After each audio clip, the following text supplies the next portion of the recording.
ओम तव कथामृतं तप्त जीवनं कविभिरीडितं कल्मषापहं श्रवणमंगलं श्रीमताततं भुवि गृह्णन्ति ये भूरिदा जना।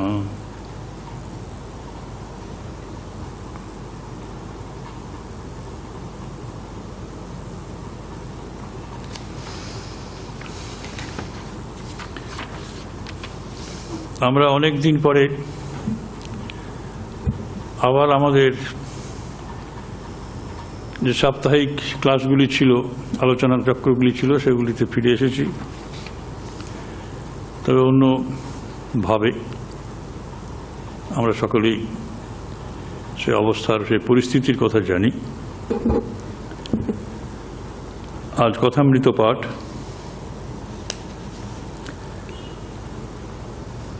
আমাদের সমস্ত ভক্তবৃন্দকে আমরা শুভ বিজয়ার এবং দীপাবলির সাদর শুভেচ্ছা এবং শ্রদ্ধা প্রণাম সব জানাই।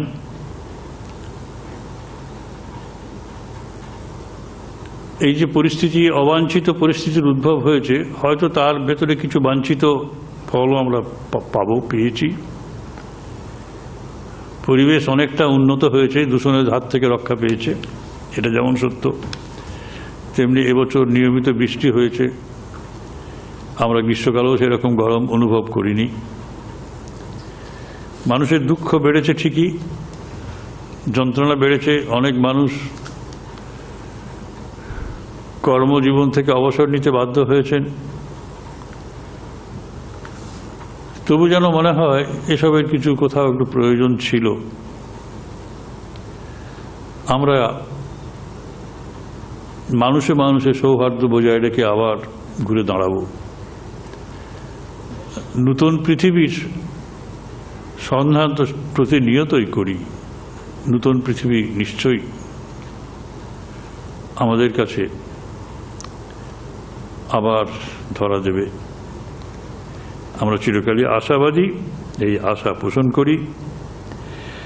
কথামৃত মানুষে মানুষে সৌহার্দ্য স্থাপনের ইঙ্গিত প্রতি পৃষ্ঠাতেই প্রায় দিয়ে চলেছেন। আপনারা যদি কথামৃত ভালো করে পড়ে দেখবেন যে ঠাকুর বলছেন, কাম এবং কাঞ্চনের হাত থেকে আমাদের রক্ষা করতে হবে নিজেদের, শুভবুদ্ধির উদ্বোধন ঘটিয়ে। এর কারণ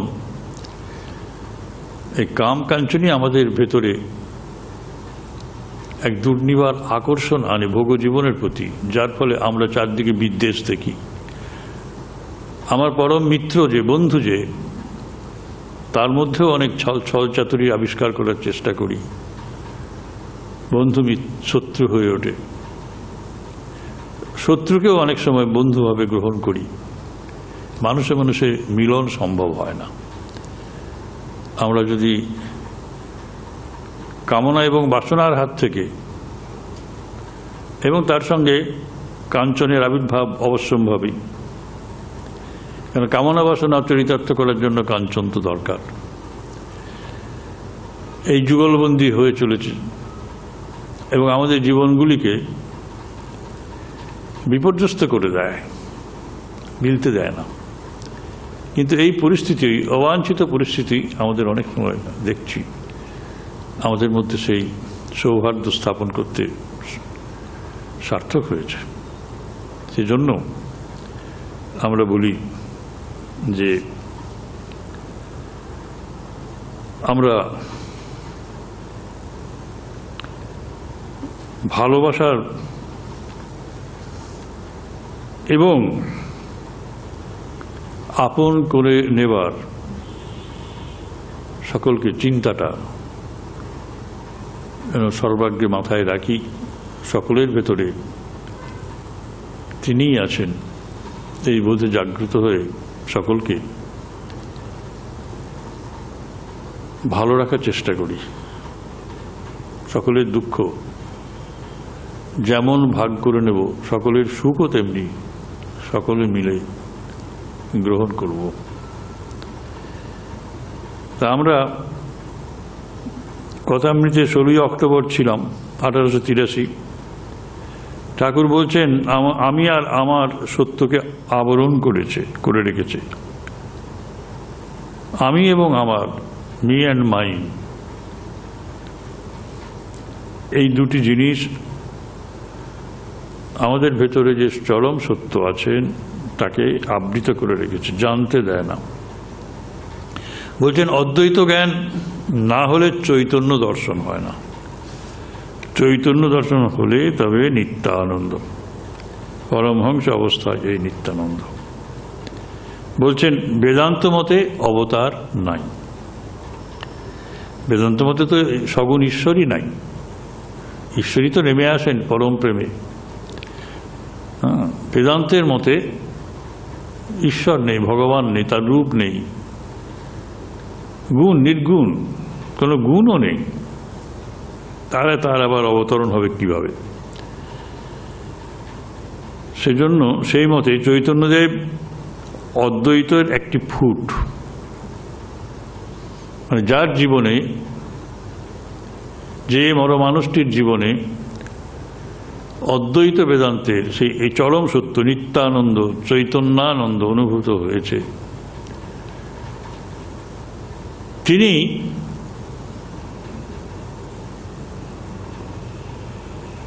অবতার কল্প হতে পারেন।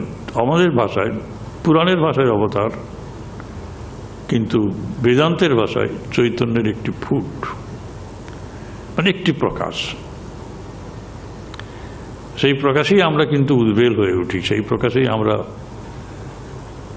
নিজেদের চিনতে পারি, তার প্রভাব অপরিসীম। চৈতন্য দর্শন কিরূপ? একবার চীনে দেশলাই জেলে অন্ধকার ঘরে যেমন হঠাৎ আলো এসে পড়ে। একবার চীনে দেশলাই জেলে, তখন দেশলাইটা বোধহয় চীন দেশ থেকে আসতো, আমাদের দেশে তৈরি হতো না, সেই জন্য ঠাকুর বলছেন চীনে দেশলাই, চয় হস্যই দন্ত নয় একার। ঠাকুরের অবজারভেশনগুলো আছে এবং মাস্টারমশাই সেগুলো সব লিখে দিয়েছেন, অপূর্ব। আমরা চীনে দেশলাই এই প্রথম হয়তো শুনছি।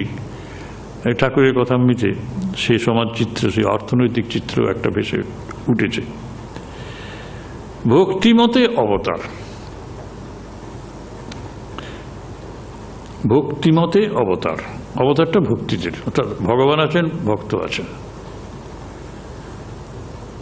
দেবদেবী সব আকার নিয়ে আমাদের সামনে আবির্ভূত হন। এগুলো মিথ্যা নয়, এগুলি নিম্নতর সত্যের কথা। অদ্বৈত তত্ত্বে এসব নেই। চৈতন্যের মধ্যে আমরা যখন প্রবেশ করি, অন্তত গভীর ঘুমে যখন সেই অবস্থায় যাই, তখন আর বাইরের কোনো বস্তুর জ্ঞান থাকে না, চৈতন্যই তখন আমাদের আচ্ছন্ন করে রাখে। তা কর্তা ভজা মেয়ে আমার অবস্থা দেখে বলে গেল, বাবা ভেতরে বস্তু লাভ হয়েছে। এই কর্তা ভজা মেয়ে তিনি অনেক উন্নত স্তরের সাধিকা, সেই জন্য তার অবস্থা, ঠাকুরের অবস্থা দেখে বলে গেল, বাবা ভেতরে বস্তু লাভ হয়েছে, দেখেই বুঝতে পেরেছেন। এবং অত নেচো না টেচো না। আঙুর ফল তুলোর উপর যত্ন করে রাখতে হয়, মহামূল্যবান জিনিস, অবহেলা করলে বা বেশি পরিশ্রম করলে নষ্ট হয়ে যাবে। সেই জন্য বলছেন অত নেচো না টেচো না, তোমার আদর কেউ বুঝবে না, সেটা বলে যাচ্ছেন। ভগবান দর্শনের লক্ষণ ক্রমে কর্মত্যাগ হয়। এই মানুষের ভিতর মানুষ রত্ন আছে, মনুষ্য রত্ন, তার মানে মনুষ্যত্বের জাগরণ যার ভেতরে হয়েছে তিনি আর সাধারণ মানুষ নন, মানুষ রতন হয়ে ওঠেন। সেই কর্তা ভজা মেয়ে খাওয়ার সময় আমি বলতো, বাবা তুমি খাচ্ছ না কারুকে খাওয়াচ্ছ? আহার করি মনে করি, আহুতি দিই শ্যামা আমাকে, আমার ভেতরে মা আছেন, তাকেই আমরা আহুতি প্রদান করছি। অদ্ভুত জিনিস। এই আমি জ্ঞানী আবার আবরণ করে রেখেছে। নরেন্দ্র বলেছিল, এ আমি যত যাবে তার আমি তত আসবে, মানে ভগবান আমাদের ভেতর প্রবেশ করবেন, আমার অহংকার যত যাবে। কেদার বলছেন যে কুম্ভের ভেতরের মাটি যতখানি থাকবে ততখানি এদিকে জল কমবে। হাঁড়ির ভেতরে যদি কাদাই বেশি দিয়ে দিই তাহলে জলের পরিমাণ তো কমেই যাবে, এটি বলছেন। এই কাদা মানে হচ্ছে আমি, ক্লেদময় আমিত্ব। কৃষ্ণ অর্জুনকে বলেছিলেন, ভাই অষ্টসিদ্ধির একটা সিদ্ধি থাকলে আমায় পাবে না, একটু শক্তি হতে পারে। মানে অদ্ভুত কথা, ঠাকুরের কাছে যারা যাবেন তারা জাগতিক উন্নতি লাভের জন্য যাবেন না, গিয়েও কিছু পাবেন না, এইরকম একটি ধারণা তিনি ভক্তদের ভেতরে গড়ে তুলছেন। তার ভক্তরা তার কাছে যারা আসবেন তারা ভগবানকে চাইবেন বলেই আসবেন, অন্য কোনো জাগতিক বস্তু লাভের জন্য নয়। ঠাকুরের কাছে এটি আমাদের শিক্ষণীয়। সাধুকে তার অলৌকিক ক্রিয়াকলাপ দেখে বিশ্বাস করব তা না, সাধুর ভেতরে সাধুত্ব কত আছে, প্রেম ভালোবাসা ভগবানের প্রতি মানুষের প্রতি কত আছে সেটাই বিচার্য। হচ্ছে গুটিকা সিদ্ধি, ঝাড়ানো ফোকানো, ঔষধ দেয়া, ব্রহ্মচারী, এরা সব আছে, তবে এদের লোকের কিছু উপকার হয়। কিন্তু আমি মার কাছে কেবল শুদ্ধ ভক্তি চেয়েছিলাম, সিদ্ধাই চাইনি। পরবর্তীকালে আমরা দেখব এই সিদ্ধায়ের জন্য কিন্তু তার কাছে অনেকে কাকুতি মিনতি করছে, আকুল আবেদন জানাচ্ছেন। পরিস্থিতি খুব জটিল, কিন্তু ঠাকুর সেই পরিস্থিতিকে, গম্ভীর পরিস্থিতিকে, শোকাকুল পরিস্থিতিকেও তার সহজাত আনন্দময় উপস্থিতি দিয়ে সরস করে তুলছেন। কারো মনে কোনো তখন দ্বন্দ্ব থাকছে না, আমরা দেখব একটু পরেই। আমি মার কাছে শুদ্ধ ভক্তি চেয়েছিলাম, সিদ্ধাই চাই নাই। এটা করে দিতে হবে, ওটা করে দিতে হবে। সংসারী মানুষ সাধুর কাছে যান এইসব পাওয়ার জন্য, কিন্তু ওখানে গেলে কিছু পাওয়া যাবে না। বলরামের পিতা বেনিপাল, মাস্টার মণিমল্লিক, এদের সামনে তিনি এইসব কথা বলছেন। আর একটি ছবির মতো, যেন নরণচরণ নেই, চিত্রার্পিতের মতো, চিত্রে অর্পিত। ছবিতে যেমন একটি মানুষ থাকেন সেই রকম বসে আছেন। এটি হচ্ছে সমাধির অবস্থা। মানুষের যেন ছবি হয়ে বসে আছেন, বাইরের সমস্ত জ্ঞান শূন্য। আর সমাধির পর গান গাইছেন, হলাম যার জন্য পাগল তারে কই পেলাম সই। রামলালকে গান গাইতে বললেন, তিনি গাইছেন। প্রথমেই গৌর সন্ন্যাস। কি দেখিলাম রে কেশব ভারতীর কুটিরে, অপরূপ জ্যোতি শ্রী গৌরাঙ্গ মূরতি, দু নয়নে প্রেম বহে শতধারে। এসব হচ্ছে। এবং কাঁদে আর বলে হরি, স্বর্গমর্ত ভেদ করি সিংহ রবে রে, আবার দন্তে তৃণলয়ে কৃতাঞ্জলি হয়ে দাস্য মুক্তি যাচেন দ্বারে দ্বারে। এসব গান হচ্ছে। চৈতন্যদেবের পাগল বা প্রেমোন্মাদ অবস্থার বর্ণনা করার পর ঠাকুর ইঙ্গিত করছেন যে গোপীদের উন্মাদ অবস্থা এটা গাও। তখন গাইছেন গোপীদের অবস্থা। কি অবস্থা? ধরো না রথচক্র, রথ কি চক্রে চলে। অক্রুর নিতে এসেছেন কৃষ্ণ বলরাম, মথুরাতে যাবেন এবং চিরকালের জন্য যাবেন। রথে উঠে পড়েছে তারা। এরা তো জানে না যে চিরকালের জন্য যাচ্ছে, কিন্তু আশঙ্কা ছিল, কোনোদিন তিনি ফিরে আসেননি। আর একনিষ্ঠ প্রেম এদের কি যন্ত্রণার মধ্য দিয়ে দিন কেটেছে এই গোপীদের, সেটা আমরা বুঝতে পারি। প্রাণপ্রিয় মানুষটি চলে যাচ্ছেন, সেই তারা উন্মত্ত অবস্থায় গাচ্ছেন, ধরো না ধরো না রথচক্র, রথ কি চক্রে চলে, যে চক্রের চক্রী হরি, যার চক্রে জগৎ চলে। অক্রূর তাদের সান্ত্বনা দিচ্ছেন যে তুমি ক্রূর, তুমি অক্রূর নও, তুমি আমাকে আমাদের সমস্ত প্রাণ সর্বস্ব নিয়ে চলে যাচ্ছ। তারা রথের চাকা ধরেছে, ঘোড়ার লাগাম ধরে আছে, যেতে দেবে না, রাস্তায় শুয়ে পড়েছে, যেতে দেবে না। কিন্তু একটি কথা বলে দিলেন, যে চক্রের চক্রী হরি, যার চক্রে জগৎ চলে। রথ তো চাকায় চলে না, প্রভু যিনি বসে আছেন তিনি যেতে চেয়েছেন, তাই তো যাচ্ছি। আবার গান গাইছেন, নবনিরোধ বরণ কিসে গণ্য, শ্যামচাঁদ রূপ হেরে, কলেতে বাঁশি অধরে হাসি, রূপে ভুবন আলো করে। হরিভক্তি হলে আর জাত বিচার থাকে না।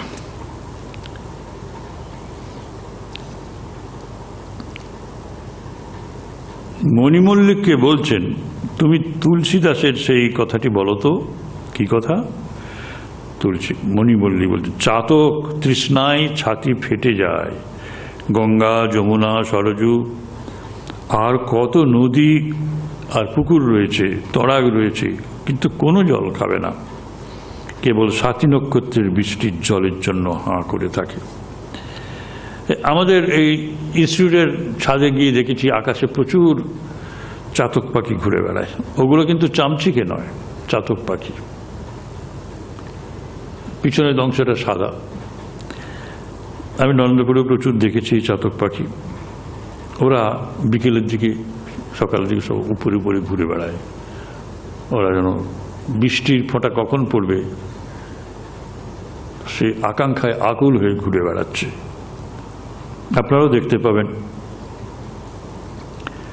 কোনো জল খাবে না, কেবল সাথী নক্ষত্রের বৃষ্টির জলের জন্য হাঁ করে থাকে। অর্থাৎ শ্রীরামকৃষ্ণ বলছেন তার পাদপদ্মে ভক্তি সার আর সব মিথ্যা। তখন মণিমল্লিক উৎসাহিত হয়ে আরেকটি কথা বলছেন তুলসীদাসের, বলছেন অষ্টধাতু পরশমণি ছোঁয়ালে সোনা হয়ে যায়। অদ্ভুত কথা। আমরা অষ্টধাতুর মূর্তি সব দেখেছি, কিন্তু সেটি পরশমণিকে ছোঁয়ালে সোনা হয়ে যাবে। আমরা সেই পরশমণি তো পাই না। এটি একটি হয়তো উপমা, কিন্তু এই উপমাটি বাস্তবে কিরকম প্রযুক্ত হতে পারে সেটি বলছেন। তেমনি সব জাতি চামার চণ্ডাল পর্যন্ত হরিনাম করলে শুদ্ধ হয়। হরিনাম করলে শুদ্ধ, এই হরিনাম করলে যে শুদ্ধ হয় তার প্রমাণ এরা শ্রী ভগবানের আশ্রয় লাভ করে, ভগবান তাদের মান্যতা দেন। তাই তো, সেই জন্যই তো এরা শুদ্ধ হয়েছে, এই প্রমাণ আছে। এরা জাতিতে চণ্ডাল, কিন্তু মুচি ম্যাথর এরা সব এমনিভাবে ঘৃণ্য, কিন্তু হরিনাম করলে পরে ওই কবি রুইদাস এরা সব হরিনাম করে ভগবানের ভক্ত হয়েছেন। বিনা হরনাম চার জাত চামার। ব্যাস, ব্রাহ্মণ ক্ষত্রিয় বৈশ্য শূদ্র মনুষ্য শ্রেষ্ঠ এই চারটি জাতি, চারটি যে বর্ণ বিভাগ আছে, ব্রাহ্মণ ক্ষত্রিয় বৈশ্য এবং শূদ্র, বলছে সবাই শূদ্র, সবাই চামার, যদি হরিনাম তাদের জীবনে না প্রবেশ করে। আর বলছেন শ্রীরামকৃষ্ণ ব্যাখ্যা করে বলছেন এই মণিমল্লিকের কথা, যে চামড়া ছুঁতে নাই সেই চামড়া পাঠ করার পর ঠাকুর ঘরে লয়ে যাওয়া যায়। আমরা আসন তো নিয়ে যাই ঠাকুর ঘরে, ঠাকুর ঘরে নিয়ে যাই, খোল নিয়ে যাই। ঈশ্বরের নামে মানুষ পবিত্র হয়, এই হচ্ছে আসল কথা। এটি সাপ কথা, সকল কথার সেরা কথা। ঈশ্বরের নামে মানুষ পবিত্র, সেই জন্যই আমরা জপ করি। আমরা মানুষ হয়েছি ঈশ্বর হব, ঈশ্বরের নাম করি, নাম এবং নামই অভেদ, এই যে ইকুয়েশন, সমীকরণ, ঈশ্বর আমাদের জীবনে প্রবেশ করবেন তার নামের ভেতর দিয়ে। এই জন্য নাম কীর্তন অভ্যাস করতে হয় এবং আর সমস্ত কিছু তাতে চলে যায়, আমাদের জাগতিক আশা আকাঙ্ক্ষাও দূর হয়ে যায়। স্বামী যোগানন্দকে তো বলেছিলেন কাম যায় কেমন করে, বলে হরিনাম করো সব কাম পালাবে। বিশ্বাস হয়নি, কিন্তু বলে করো দেখো। উনি তখন ভাবলেন যে করে দেখি না, যখন বলছেন, এবং দেখলেন যে তাই হয়েছে। উনি অন্য কোনো মিরাকেল দেখাতে যাননি, ভগবত প্রসঙ্গ করেই ভগবানের নামে মানুষ সবাই আশ্চর্য মানুষে রূপান্তরিত হতে পারে। আমি যদু মল্লিকের মাকে বলেছিলাম, যখন মৃত্যু আসবে তখন তো সংসার চিন্তায় আসবে, এ পরিবার ছেলে মেয়ের চিন্তা, উইল করবার চিন্তা। অদ্ভুত কথা, ঠাকুর উইল করার কথা বলে গেছেন। আমরা এখন তো উইল করার জন্য সবাই ব্যস্ত, উইল করার জন্য বলে গেছেন। আমার বর্তমানে আমার এত সম্পদ, এসব কি হবে, সবাইকে ভাগ বাটোয়ার করে দিয়ে যায়, উইল করে দিয়ে যায়। ঠাকুর সব বলছেন ভগবানের চিন্তা তো আসবে না, সুতরাং উপায় তার নাম জপ কীর্তন এসব অভ্যাস করতে হয়। এই অভ্যাস যদি থাকে, সুন্দর কথা, এই অভ্যাসটি যদি থাকে তাহলে মৃত্যুর সময়ে তার নামই আসবে। আর যদি অভ্যাস না করি তাহলে কি হবে, যে বিড়াল ধরলে পাখির ক্যাঁকা বুলি আসবে, তখন আর রাম নাম হরে কৃষ্ণ আর আসবে না। তাহলে বলছেন যে সারা জীবন ধরে আমরা যে কাজকর্ম করছি তার ভেতর দিয়েই মৃত্যুর জন্য প্রস্তুত থাকতে হবে। এই কাজকর্ম সব করছি, কাজের মধ্যে অবসর পাই না, কিন্তু সেই জন্যই তো 6 দিন কাজ আর 1 দিন অবসর, রবিবার। আমরা রবিবারটাকেও কাজের মধ্যে ঢোকাতে চাই। অবসর যে এটা আছে আমাদের জীবনে ঈশ্বরকে ডাকার বা এটা অন্যভাবে পালন করার, সে ভুলে যায়। কারণ জীবনে একসময় সব দিনই রবিবার আসবে কর্মান্তে, সে সময় কি নিয়ে থাকবো, তখন অন্য কাজ খুঁজে বেড়াই, বেড়াতে যাই, তাস খেলি, এইসব নানা রকম। এখন তো নানা রকম বিনোদনের ব্যবস্থা আছে, টিভি আছে, আবার মোবাইল এসে গেছে। মানুষ এক তিল ঊর্ধ্বমুখে আকাশের দিকে তাকাতে পারছে না। দেখবেন বাস স্ট্যান্ডে বাস এসে চলে গেল, কিন্তু আপনি মোবাইল নিয়ে বসে আছেন, মোবাইল নিয়ে দেখছেন, শুধু টিপছেন আর টিপছেন। কি টিপছেন আমি জানি না, যখনই যাই দেখি। আগে অপেক্ষা করার যন্ত্রণা ছিল বাস স্ট্যান্ডে, কিন্তু এখনো বাস স্ট্যান্ডে লোক প্রচুর যায়, কিন্তু অপেক্ষা করার যন্ত্রণা নাই। কিন্তু যন্ত্রণাটা যে আরো বিপজ্জনক, এই মোবাইলের ভেতরে আমরা কি সব পাই, এই নিয়ে আজই। এই জন্য বলছেন যে মৃত্যুর সময়ের জন্য প্রস্তুত থাকা দরকার। এখন শেষ জীবনে নির্জনে গিয়ে কেবল ঈশ্বর চিন্তা এবং তার নাম করো।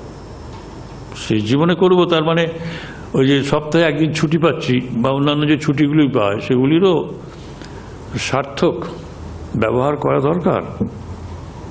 ওই ছুটির দিনটাতেই আমি আর বাকি 6 দিনের কাজ করে নেব ভগবানকে ডাকার। বলরামের বাবা মণি মল্লিক, বেনিমাল, এদের বয়স হয়েছে, তাই কি ঠাকুর তাদের মঙ্গলের জন্য এসব বলছেন? আবার ভক্তদের সম্বোধন করে বলছেন, নির্জনে তার চিন্তা ও নাম করতে বলছি কেন? সংসারে রাত দিন থাকলে অশান্তি। দেখো না, ভাই ভাই ঝগড়া হচ্ছে 1 খণ্ড জমি নিয়ে।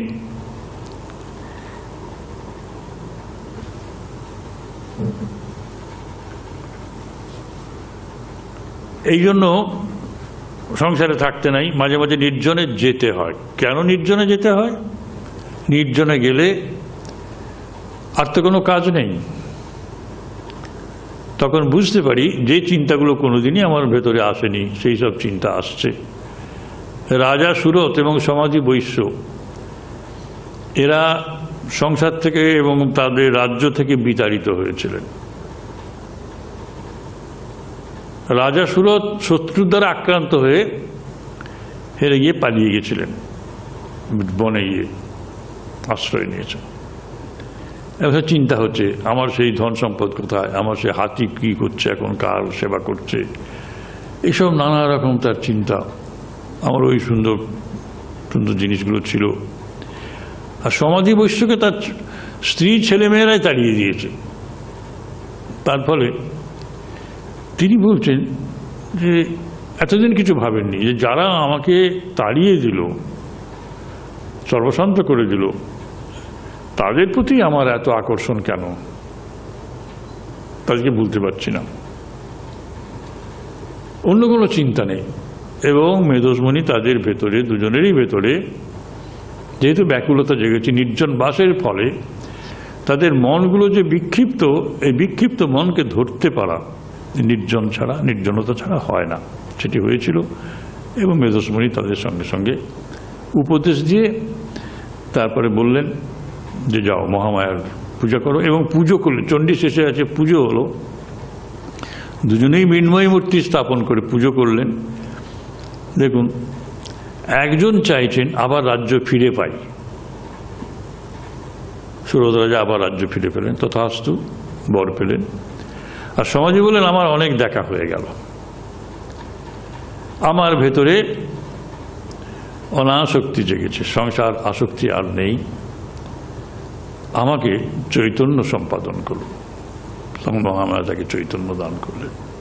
এই নির্জনে না গেলে এটা হয় না। আমরা যে কি চাই জানি না। শিখরা বলে জমি, জরু আর টাকা, এই তিনটির জন্য যত গোলমাল, অশান্তি। তা তোমরা সংসারে আছো, ভয় কি?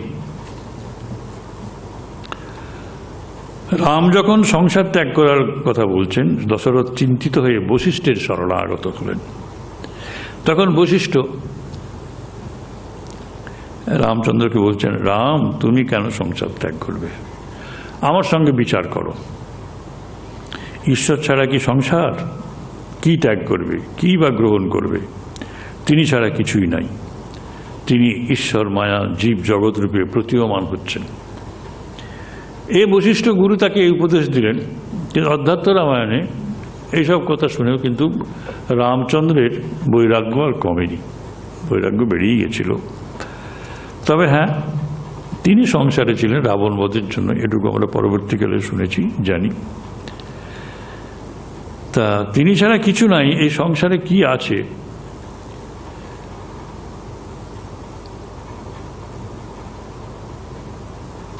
বলরামের পিতা বলতেন বড় কঠিন শ্রীরামকৃষ্ণ, সাধনের সময় এই সংসার ধোকারটাটি মনে হবে যে কি করে বলছে, এরা আমাকে এত ভালোবাসে, এখানে এত আনন্দ, এত সুখ, এসব ছেড়ে কল্পিত সুখের পিছনে ছুটবো কেন? এইসব কথা বলা ধোঁকা দেয়া। বলছেন হ্যাঁ, সাধনের সময় মনে হয় ধোঁকার টাটি, আর জ্ঞান লাভ হওয়ার পর, তাকে দর্শনের পর, তখন মজার কুটি, আনন্দের উৎসার, আনন্দের হিল্লোল কল্লোল। বৈষ্ণব গ্রন্থে আছে বিশ্বাসে মিলয়ে কৃষ্ণ, তর্কে বহু দূর। বৈষ্ণব গ্রন্থে আছে। বাকি লাইনটা কি? বিশ্বাসে মিলয়ে বস্তু, তর্কে বহুদূর। এখন বিশ্বাস করাটা অনেকের পক্ষে সম্ভব হয় না, অনেকেরই বিশ্বাস হয়। দেখুন এখানে এখন 90% লোকের তো বিশ্বাসই নেই ভগবানের। আপনারা ভাগ্যবান যে আপনাদের এই শুভ জন্মে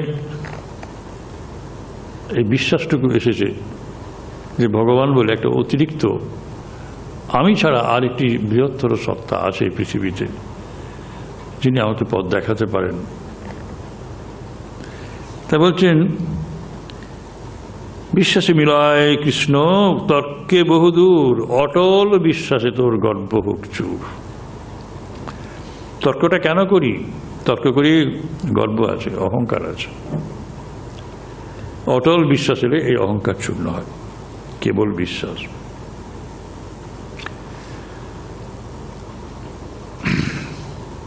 বলরামের পিতা মধুমল্লিক, বেণীপাল সব বিদায় গ্রহণ করছেন।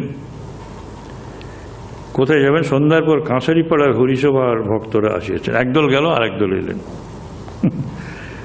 এরা গেলেন, কাঁসারিপাড়ার হরিসভার ভক্তরা এসছেন। দেখুন, শ্রীরামকৃষ্ণের বিশ্রাম নেই। এই একদল এসে গেলেন, তা সেখানে এত সব হলো, সমাজে এত উপদেশ প্রদান। এইবার তাদের সঙ্গেও শ্রীরামকৃষ্ণ মত্ত মাতঙ্গের ন্যায় নৃত্য করিতেছেন। হাতিরা কীরকম নাচে, হাতিদের নাচ আমরা টিভিতে মাঝে মাঝে দেখি, বিশেষ করে বাচ্চা হাতিগুলো। মত্ত মাতঙ্গ আরো আরো ভয়ানক ব্যাপার। নৃত্যের পর ভাবাবিষ্ট, যেটা স্বাভাবিক। বলছেন, আমি খানিকটা আপনি যাব। তাকে ধরে রাখা হয়েছে, তো বলে না, আমাকে ছেড়ে দাও, আমি একটু খানিকটা আপনি যাব। কিশোরী ভাবাবস্থায় পদসেবা করতে যাচ্ছেন। শ্রীরামকৃষ্ণ কাউকে স্পর্শ করতে দিলেন না। এরা চলে গেলেন। তারপর ঈশান মুখুজ্জে এসেছেন। শ্রীরামকৃষ্ণ বসে আছেন ভাবাবিষ্ট। দক্ষিণেশ্বরে হচ্ছে। ঈশানের ইচ্ছা গায়ত্রী পুরস্চরণ করবে, মানে খুব দেখভাল করিয়ে বেদি রচনা করে উদয়াস্ত জপ ধ্যান করবেন। এইসব শ্রীরামকৃষ্ণ ঈশানের প্রতি, তোমার যা মনোগত তাই করো, মনে আর সংশয় নাই তো?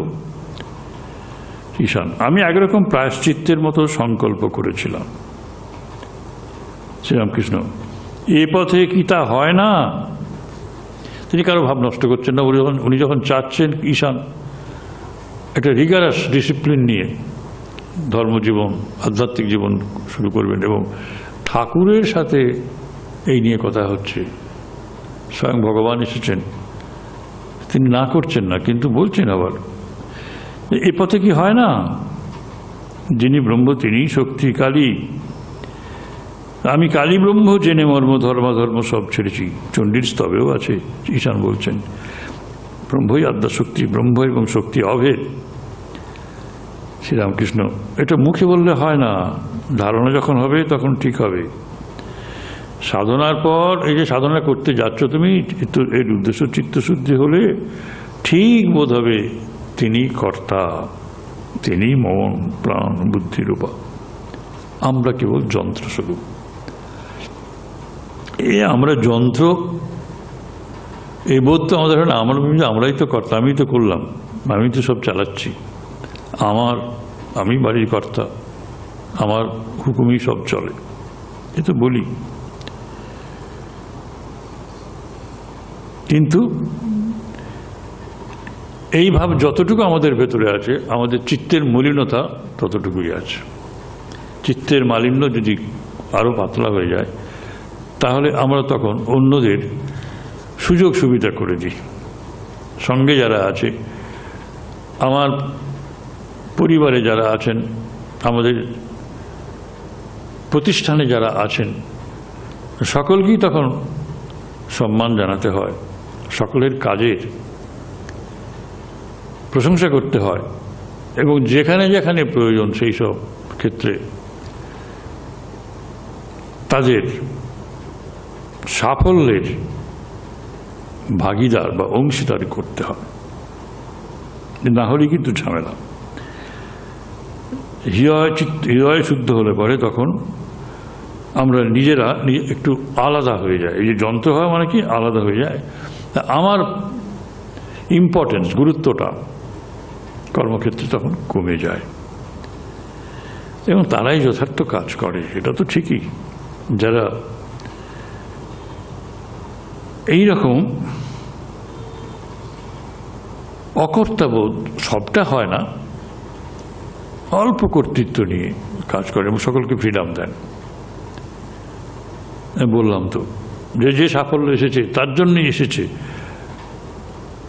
আমি প্রধান বলে সেই ভাগ, তার ভাগ আমিই নেব, অন্য কেউ নেবে না, তা তো না। সেটা বলতে হবে, প্রশংসা করতে হয়, এটা দরকার। তাতে সবারই উপকার। যার কর্ম সেই করে, লোকে বলে করি আমি। ঈশান চলে গেলেন। এবার মাস্টারের সাথে একান্তে কথা। জিজ্ঞাসা করছেন, নরেন্দ্র, রাখাল, অধর, হাজরা এদের তোমার কিরূপ বোধ হয়, সরল কিনা? আর আমাকে তোমার কিরূপ বোধ হয়? এবার অনেকবারই করেছেন। মাস্টার বলছেন, ওদের কথাটা আর বললেন না, আপনি সরল আবার কিন্তু গভীর। আপনি সরল আবার গভীর। কেন গভীর? আপনাকে যেভাবে দেখিস, যেভাবে বুঝি, যখন কথা বলেন, আবার যখন সমাধিস্থ হয়ে যান তখন ভয় লাগে, তখন ধরা যায় না, আপনাকে বোঝা কঠিন। আপনার এই অবস্থা আমরা দেখে হতবাক হই। মুহুর্মুহু সমাধিস্থ হওয়া। কার্তিক মাসের একাদশী 26শে নভেম্বর শ্রীরামকৃষ্ণের সিন্দুরিয়া পটি ব্রাহ্ম সমাজে আগমন। শ্রীযুক্ত বিজয় কৃষ্ণ গোস্বামীর সহিত কথোপকথন। ব্রাহ্ম সমাজে কমল কুটিরে সিন্দুরিয়া পট্টিতে জয় গোপাল সেনের বাড়িতে। একসাথে এতগুলো জায়গা তিনি কাভার করছেন। মণিমল্লিকের বাড়ি সিন্দুরিয়াপটি, অধিবেশন হয়। চিতপুর রোডের উপরে বাড়ি, পূব দিকে হ্যারিসন রোডের চৌমাথা, যেখানে বেদানা, পেস্তা, আপেল, অন্যান্য মেওয়ার দোকান। সেখান থেকে কয়েকখানি দোকান বাড়ির উত্তরে। একেবারে পরিষ্কার করে বলে দিচ্ছেন জায়গাটা কোথায়, আপনারাও যাতে যেতে পারেন। সমাজের অর্থাৎ ব্রাহ্ম সমাজের অধিবেশন রাজপথের পাশে দুতলার হল ঘরে হচ্ছে। আজকে সাংবাৎসরিক, মানে বছরে একটা উৎসব হয়। মণিলাল সেই উৎসব করেছেন। উপাসনা গৃহ আনন্দপূর্ণ, বাইরে ভেতরে হরিত বৃক্ষ পল্লবে নানা পুষ্প ও পুষ্পমালায় শোভিত, সুশোভিত। ঘরের মধ্যে ভক্তগণ আসন গ্রহণ করে প্রতীক্ষা করছেন কখন উপাসনা হবে। ঘর ছোট, সকলের স্থান হয়নি। অনেকেই পশ্চিম দিকের ছাদে বিচরণ করছেন। যথাস্থানে স্থাপিত সুন্দর বিচিত্র কাষ্ঠাসনে উপবিষ্ট হইয়াছে। মাঝে মাঝে গৃহস্বামী ও তাহার আত্মীয়গণ আসিয়া মিষ্ট সম্ভাষণে অভ্যাগত বৃন্দকে আপ্যায়ন করছে। সন্ধ্যার পূর্ব হইতেই ব্রাহ্ম ভক্তগণ আসিতে আরম্ভ করিয়াছেন। আজকে যে শুধু উৎসব তা না, ব্রাহ্ম উৎসব না, শুধু তাই না, আজ শ্রীরামকৃষ্ণ পরমহংসদেবের শুভ আগমন হইবে। তাতে কি শ্রীরামকৃষ্ণ ব্রাহ্মণ হন, কিন্তু ব্রাহ্ম সমাজের নেত্রীগণ কেশব, বিজয়, শিবনাথ এদের পরমহংসদেব বড় ভালোবাসেন। আর এই ব্রাহ্ম ভক্তরাও তাকে খুব ভালোবাসেন। তাহার প্রেম, জ্বলন্ত বিশ্বাস, 2 নম্বর 3 নম্বর বালকের মতো ঈশ্বরের সঙ্গে কথাবার্তা বলা, 4 নম্বর ভগবানের জন্য ব্যাকুল হয়ে কাঁদা, 6 নম্বর কি 5 নম্বর তাহার মাতৃজ্ঞানের স্ত্রীজাতির পূজা, 7 নম্বর তার বিষয় কথা বর্জন এবং তৈলধারার মতো নিরবচ্ছিন্ন ঈশ্বর কথা প্রসঙ্গ, 8 নম্বর তার সর্বধর্ম সমন্বয়, অপর ধর্মের বিদ্বেষ, ভাবাবলের শূন্যতা, ঈশ্বর লাভের জন্য কন্যা হয়ে গেছে, ঈশ্বর ভক্তের জন্য কান্না। এই 8-10টা কারণ দেখাচ্ছেন। তিনি আমাদের এত প্রিয় কেন? এই এতগুলো জিনিসের জন্য প্রিয়। শ্রীরামকৃষ্ণ সম্বন্ধে যদি কেউ কোনো প্রবন্ধ লেখেন, এইগুলো দিয়ে দেবেন। ছোটদের বলছি, এটা সুন্দর জিনিস, এতগুলি কথা আছে। এটি 296 পৃষ্ঠায় আছে, প্রথম ভাগ। উপাসনার পূর্বে শ্রীরামকৃষ্ণ শ্রীযুক্ত বিজয়কৃষ্ণ গোস্বামী অন্যান্য ভক্তদের, ব্রাহ্ম ভক্তদের সঙ্গে সহাস্য বদনে আলাপ করছেন। সমাজগৃহে আলো জ্বালা হলো। অনতিবিলম্বে উপাসনা আরম্ভ হবে। পরমহংসদেব বলছেন, হ্যাঁ গা, শিবনাথ আসবে না? শিবনাথের খবর নিচ্ছেন। শিবনাথ শাস্ত্রী খুব বিখ্যাত মানুষ পরবর্তীকালে, তা বিখ্যাত যারা তাদের তো শ্রীরামকৃষ্ণের সঙ্গে যোগাযোগ হবেই, হয়েছে। একজন বললেন যে না, তার অনেক কাজ। শ্রীরামকৃষ্ণ একটু বিমর্ষ হলেন, এই উৎসবে সে আসবে না? দেখো, শিবনাথকে দেখলে আমার আনন্দ হয়, যেন ভক্তিরসে ডুবে আছেন। শিবনাথের প্রশংসা হচ্ছে, অবতার প্রশংসা করছেন। আর যাকে অনেকে মানে গণে, মানে এরই মধ্যে শিবনাথ অনেক মান সম্মান পেয়েছেন, তার উপর তো ঈশ্বরের বিশেষ প্রকাশ আছে। তবে একটা শিবনাথের ভারী দোষ, কথার ঠিক নাই। আমাকে বলেছিল একবার ওখানে দক্ষিণেশ্বরে কালীবাড়িতে যাবে, কিন্তু যায় নাই, আর কোনো খবরও পাঠায় নাই। ওটা ভালো নয়। ঠাকুর অপেক্ষা করেছিলেন, আসেনি। এটা খানিকটা ভ্যানিটি অফ এডুকেশন। শিক্ষার ভেতরে আমাদের যে শিক্ষিত মানুষের ভেতরে যে ভ্যানিটি থাকে, অহংকারটা থাকে, সেটা ঠাকুর ওর মধ্যেও কিছু লক্ষ্য করেছেন, বলেই দিলেন। এরকম আছে কথাটা, সত্য কথাই তো কলির তপস্যা, এটা আছে। উনি নিজেই বলছেন না যে আমি এটা প্রতিষ্ঠিত করে দিয়ে গেলাম, সত্যই কলির তপস্যা। বলছেন যে হ্যাঁ, সত্য কথা কলির তপস্যা, এরকম আছে।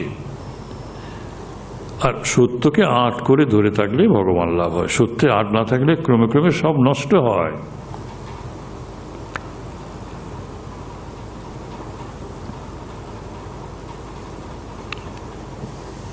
অদ্ভুত কথা। এবং এই জন্যই আমি সত্যে প্রতি এত আকৃষ্ট হই। বলছেন যে কখনো যদি বলে ফেলি যে বাহ্যে যাব, তাহলে বাহ্যে যদি নাও পাই, তবু একবার গাড়ুটা সঙ্গে করে যেতে হবে জাউতলার দিকে। ভয় কি? পাছে সত্যে আট যায়।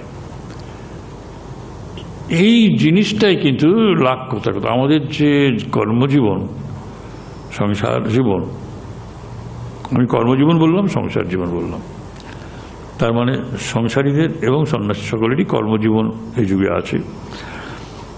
এখানে সত্যকে কিভাবে ধরে রাখতে বলছেন ঠাকুর। এত ভয়, হাজারটা অন্যায়, 1000টা অন্যায় করলে যদি বলে থাকি যে অন্যায় করেছি, তাহলে সে অন্যায় সব ধ্বংস হয়ে যায়, সমস্ত পাপপুঞ্জ নষ্ট হয়ে যায় যদি বলি যে হ্যাঁ এগুলো আমি করেছি। সেই ভয় পাচ্ছে সত্যের আঁট যায়। অন্যায় করি, সত্য কথা বলার চেষ্টা করি, কিন্তু ডেকে ডেকে বলি। ঠাকুরের ভয়, সত্যের আঁট গেলে আর কি থাকলো। এই জন্যই মাকে ফুল হাতে করে বলেছিলাম, মা এই নাও তোমার জ্ঞান, এই নাও তোমার অজ্ঞান, আমায় শুদ্ধ ভক্তি দাও। এই নাও তোমার সূচি, এই নাও তোমার অসুচি, আমায় শুদ্ধ ভক্তি দাও। শুধু একটা জিনিস শুদ্ধ চাচ্ছেন, ভক্তি, ভালোবাসা। এই নাও তোমার ভালো, এই নাও তোমার মন্দ, আমায় শুদ্ধ ভক্তি। এই নাও তোমার পুণ্য, এই নাও তোমার পাপ। পাপ পুণ্যকেও গ্রাহ্য নেই, শুদ্ধ ভক্তি দাও।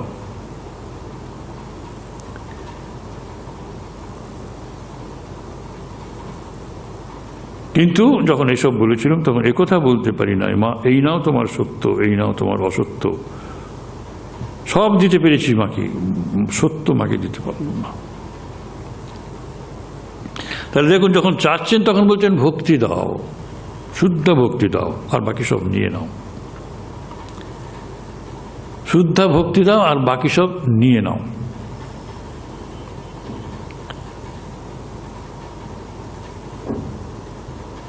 সত্যটা এখানে আসছে কোত্থেকে?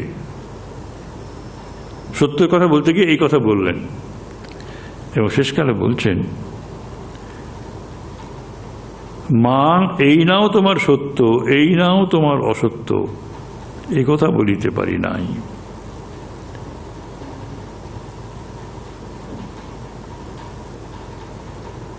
মাকে সব দিতে পারলুম, সত্য মাকে দিতে পারলুম না। সত্যের এত আট। সত্যকে, সত্য এবং অসত্য দুটোকে দিয়ে দিলে কি হতো? কি হতো? সত্যকে যদি দিয়ে দিতাম তাহলে কি হতো? Everything is permissible then. এইটাই কথা। সত্য যদি আমাদের জীবনে না থাকে তাহলে everything is permissible, everything is permitted. You are free to behave any way you like. সত্যের আর নেই তো।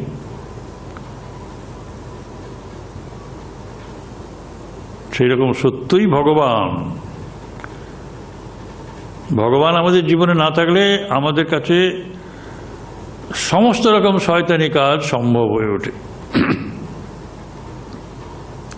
সেজন্যই এই সত্য দিতে পারি নাই। ভালো মন্দ সূচি অসুচি সব যে দিয়েছি, এই যে প্রার্থনাটুকু করেছি,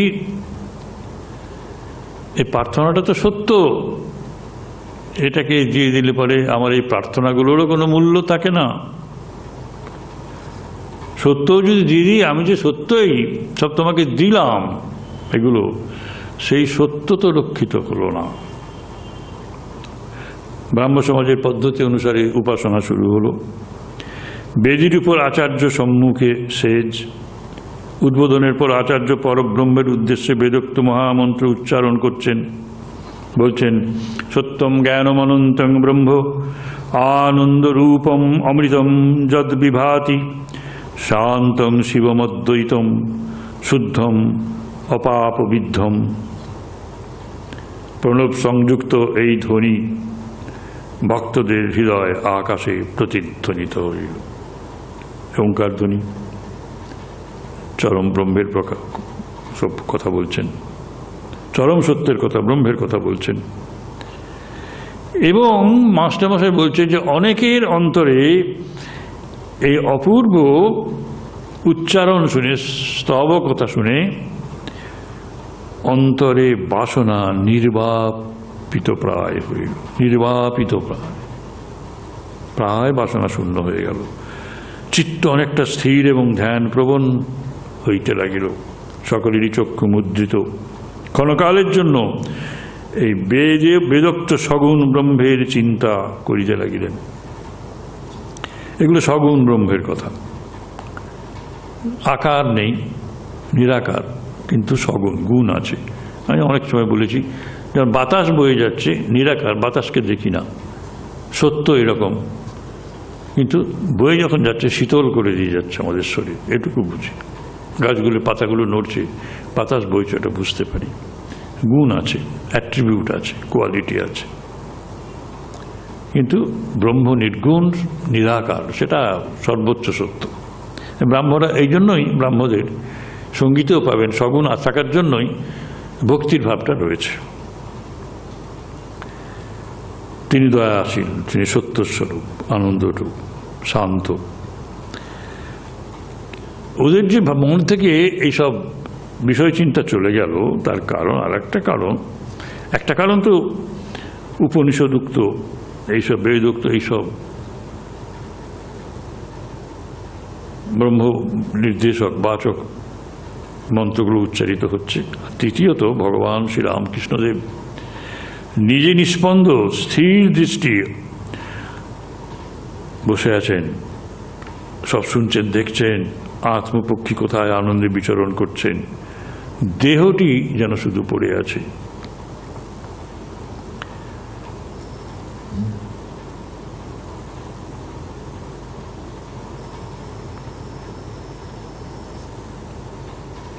তার দৃষ্টি স্থির, চক্ষু মুদ্রিত ঠাকুরের। তার সমাধি যেই ভাঙল, তিনি দেখলেন,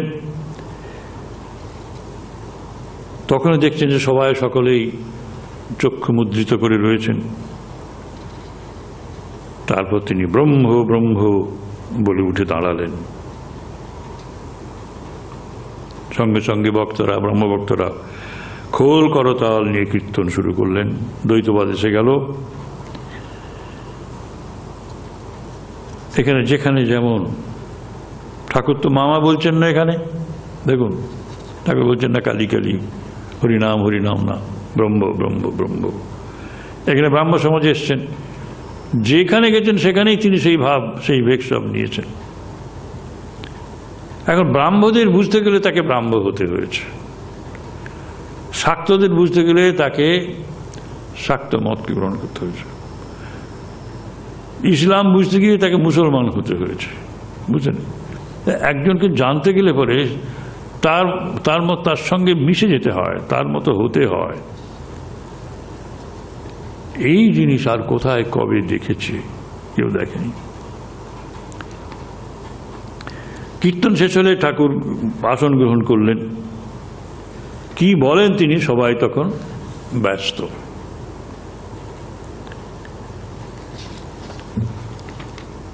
আমার মনে আজকে এখন এখানেই থাকে এটা। হরি ওম তৎসৎ। জয় মা।